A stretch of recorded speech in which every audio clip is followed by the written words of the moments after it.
Bonjour à toutes et à tous, bienvenue sur Authentics Auto. Aujourd'hui, je vais vous présenter la Mercedes 230e familiale, modèle 1983. Donc c'est une phase 2 qu'on peut reconnaître à ses phares carrés et non plus deux ronds séparés. Ça fait 10 ans qu'on la possède et je pense, comme on peut le voir sur la vidéo, elle est en excellent état. Donc c'est bel et bien une authentique auto au sens où j'aime bien, vous savez, tout ce qui est d'origine, autocollant, petits détails. Donc là elle est en plaque collection, forcément elle a changé de propriétaire, mais c'était une première main. On est allé la chercher à Béziers. On l'a acheté à un monsieur très âgé qui s'en séparait, qui a très peu conduit avec. Vous verrez plus tard le kilométrage. Donc elle avait ses plaques d'origine 34 noires avec ce format, mais forcément on a dû passer aux plaques actuelles. Et on a un petit vestige très sympa, le garage qu'il avait vendu à l'époque, avec un numéro de téléphone très ancien. Voilà, donc on a là une W123 qui pour certains est la Mercedes par excellence. On pourrait dire aussi le modèle le plus fiable de la marque et parmi les modèles les plus fiables de l'histoire. Comme je le disais tout à l'heure, la voiture est dans un excellent état. Et quand on sait ce que ce modèle peut endurer, les taxis qui sont aujourd'hui à plus de 400 000 km, qui roulent toujours, là on a un modèle qui est, on peut considérer ça comme quasi neuf. Alors forcément elle a des petits défauts, des petits détails, elle est dans son jus évidemment, mais là elle peut encore durer plusieurs décennies si on continue de la rouler au rythme auquel on la roule et en prendre soin comme on le fait. Pour le kilométrage, je vais pas vous faire la surprise plus longtemps. C'est une voiture qui a seulement 82 000 km. Donc, vous ne rêvez pas, c'est bien le kilométrage d'origine. C'est rien du tout. Et il faut savoir que quand on l'a achetée, elle en avait 67 000.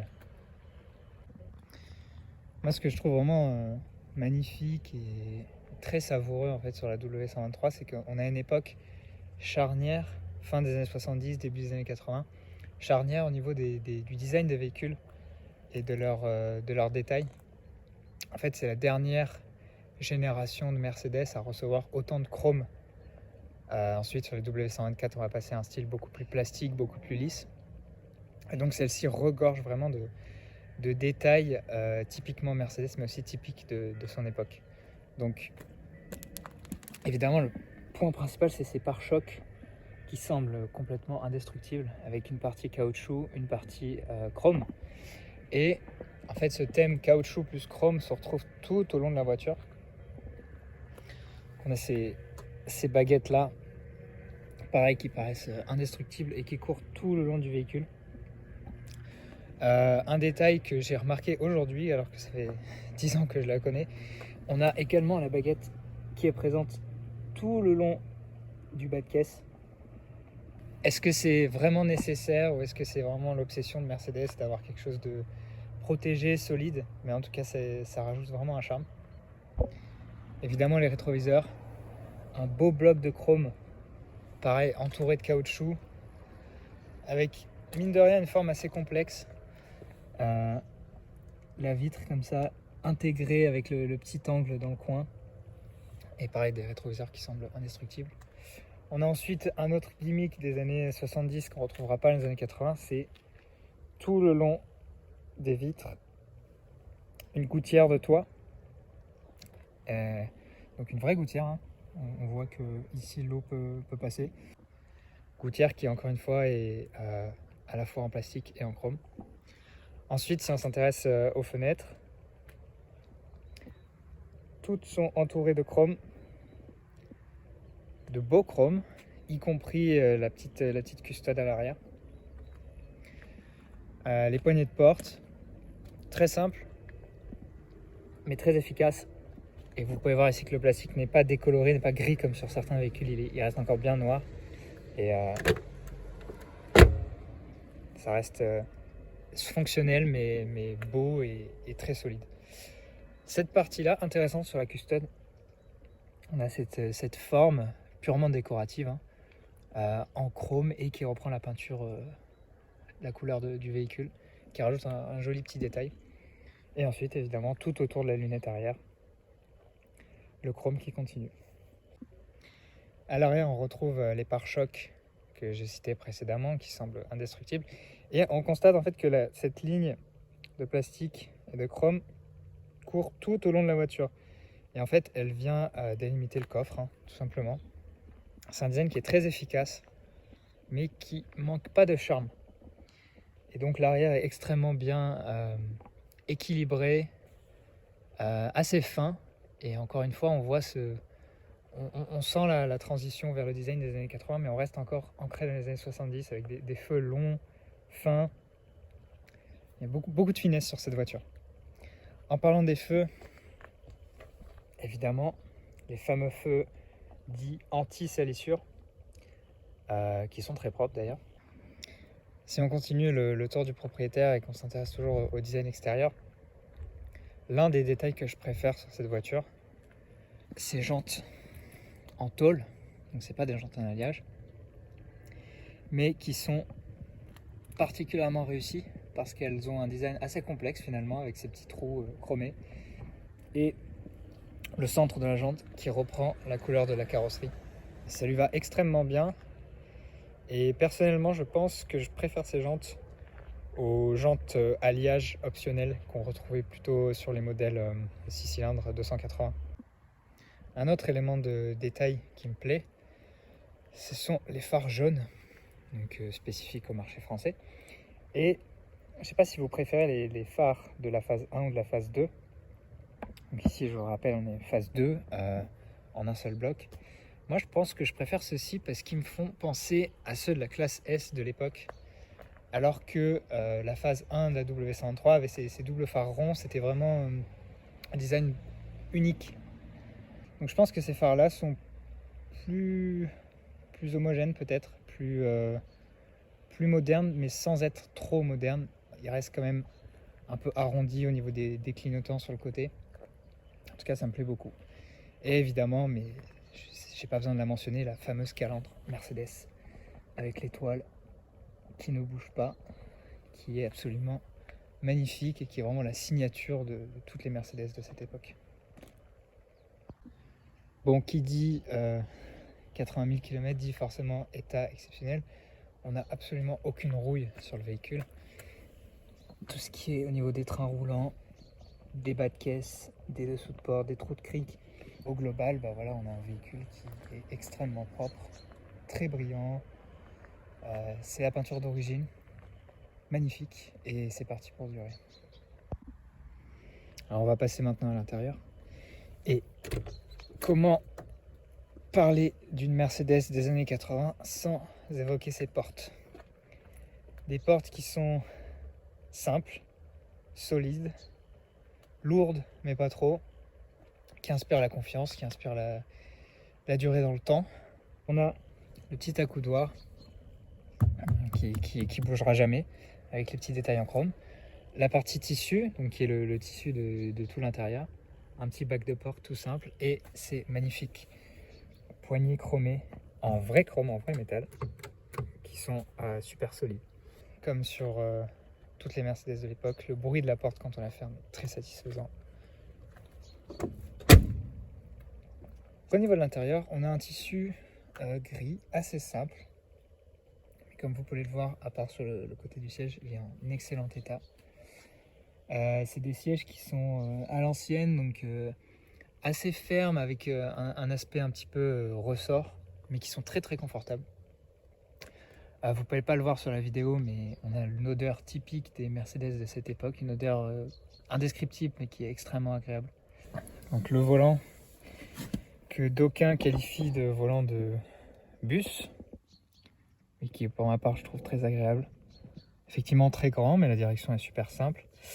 On peut voir à son grain qu'il est presque comme sorti d'usine. C'est pas un volant cuir, c'est un volant plastique. Donc au niveau des compteurs, c'est tout simple. À gauche, 4 compteurs, température d'eau, niveau d'huile, essence, et puis ce petit manomètre typique des années 80, le manomètre économie. En gros, ça remplace le contour. Dès que vous accélérez, vous êtes dans le rouge. Donc pour conduire de manière économe, il faut presque pas accélérer. Mais c'est rigolo de le voir se mouvoir comme ça. Au centre, le compteur de vitesse, avec donc le kilométrage. On peut vraiment pas faire plus simple que ça. Et pourtant, c'est un design qui a duré bien 30 ans, parce que sur les classes C des années 90, même les CLK du début des années 2000, on retrouve ces aiguilles orange qui sont parfaitement lisibles et parfaitement visibles. Et à droite, la pingrerie allemande, on n'a pas de contour, on a une simple horloge, mais qui fonctionne. Alors, procédure de démarrage, très simple. Déjà, la clé, il n'y a pas de télécommande, c'est une clé avec un trou comme ça, c'est magnifique, j'adore. Donc, on insère, pompe à essence, et voilà. Ça tourne comme une horloge, ça démarre au quart de tour, même quand on ne la prend pas pendant des semaines. Alors, on fait un petit peu de bruit. Super agréable. Donc, console centrale, très simple, mais avec quand même un design bien à elle, qui est notamment dû aux aérateurs ronds. Des aérateurs ronds qui, je pense, ne pourront jamais se casser. Le chrome ici est inamovible complètement. La partie au milieu se bouge assez difficilement, mais on sent que c'est très très solide. Cette voiture elle a quelques options, notamment la climatisation qu'on règle avec cette molette. Et ensuite, au niveau de la ventilation, on s'occupe de ces molettes là. Et on lui a rajouté un poste qu'elle n'avait pas à l'époque. Un poste Blaupunkt qu'on a acheté et qui date de la bonne décennie, qui fonctionne très bien. En bas, un petit thermomètre aimanté qu'on a eu dès l'origine, qui fonctionne aussi, qui fait bien typique de l'époque. Et un des points principaux de cette voiture, c'est que c'est une version manuelle. Alors effectivement, les Mercedes des années 80 sont peut-être plus faites pour être automatiques. Les boîtes manuelles en général n'ont pas une très bonne réputation. Effectivement, c'est pas la plus agréable à manier, mais ça reste correct. Et en plus, c'est une option boîte 5. Elles étaient équipées de base en boîte 4, y compris les manuels, et celle-ci a l'option boîte 5, donc ça reste assez agréable sur l'autoroute. Voilà, donc compartiment passager. On retrouve le design de la porte avec en plus cette partie-là pour se tenir qui rajoute un petit charme qui est très joli. Et la boîte à gants, toute simple, avec des cup holders ici, du velours à l'intérieur. Pas très grande, mais qui remplit son rôle. Le ciel de toit est totalement neuf. Les fameuses poignées de maintien extrêmement longues qui sont aussi extrêmement solides. Et ces selles de toit, moi, il m'a toujours fasciné parce qu'en fait, c'est simplement un tissu tendu. Et vous entendez, quand j'appuie, on sent directement la tôle et ça résonne. Ça, c'est typiquement Mercedes, évidemment, ça n'existe plus aujourd'hui. On a également l'option accoudoir qui a été rajoutée, un accoudoir qu'on presse et qui descend. Et au niveau des places arrière, c'est très sommaire, on n'a pas d'appui-tête, mais on a quand même une petite lumière là-haut. Et c'est des places arrière où, en gros, personne ne s'est presque jamais assis. Donc elles sont évidemment dans un état plus que neuf. Et je vais vous montrer l'accoudoir, qui a une cinématique un petit peu spéciale, donc il faut tirer par le bas. Et il sort, et ensuite, voilà, il se cale comme ça. C'est un petit peu austère, je vous l'accorde, notamment tous les plastiques noirs ici. Heureusement qu'on a cette bande en bois qui vient un peu réchauffer l'atmosphère. Mais ça reste, quand elle est plutôt optionnée comme ça, avec pas trop de boutons factices, etc., ça reste à l'intérieur agréable. Toujours ce bruit de porte. Au niveau du coffre, bon, il n'y a pas grand chose à dire, mais c'est un coffre qui est très fonctionnel, qui s'ouvre comme ça. Ça j'aime bien, avec un petit bouton de pousser. Hop. Le bruit des vieux ressorts. Bon, le tapis est pas très propre, mais honnêtement, c'est simplement du cosmétique. Sinon, tout est à sa place, tout est en bon état. Il est pas très profond, mais il est très très large. Ça, on verrait jamais ça sur une voiture moderne. Le creux comme ça, on a l'aile juste derrière et les passages de roues juste là. On peut y mettre tranquillement des valises pour partir en voyage, y a pas de souci. Quand on ferme, comme d'habitude, le bruit métallique. Donc sous le capot, compartiment moteur, encore une fois très très propre. Donc qu'est-ce qu'on a? Un 2,3 litres à injection qui développe l'impressionnante puissance de 136 chevaux. C'est très correct pour une voiture de cette époque qui est relativement légère. En revanche, le rendement par rapport à la cylindrée est un petit peu faible. C'est un bon moteur, extrêmement robuste, qui se comporte très bien sur tout type de trajet. Parfois, il a un petit peu du mal sur autoroute ou sur voie rapide. On a besoin de le relancer en quatrième, parce que la cinquième est un peu faiblarde. Mais honnêtement, il fait son travail sans broncher. Le bruit depuis l'intérieur est tout à fait correct. Remarque qu'il n'y a même pas de feutrine d'isolant, mais le bruit à l'intérieur est assez isolé, enfin, ça suffit. Esthétiquement, c'est pas le plus beau moteur, mais on sent que c'est fait pour durer. Et moi, ce que j'adore, c'est cette calandre qui reste accrochée au capot quand on l'ouvre et qui vient masquer un radiateur. Donc c'est une vraie calandre qui a une vraie utilité. Il n'y a aucun doute là-dessus. Pour conclure, que dire de cette voiture? C'est une voiture qui est extrêmement attachante. Honnêtement, je lui trouve aucun défaut. Peut-être sa configuration qui est un petit peu simple. Mais sinon, on n'a pas du tout envie de s'en séparer. Ça fait 10 ans qu'on roule avec, 10 ans qu'on a le sourire à chaque fois qu'on la prend. Elle n'a rien de spécial au niveau du moteur. C'est pas noble, c'est pas puissant, c'est pas rapide. Mais est-ce que c'est ça qu'on demande à une W103? Je suis pas sûr. Voilà, je vous dis à la prochaine pour une prochaine présentation. J'espère que celle-ci vous a plu.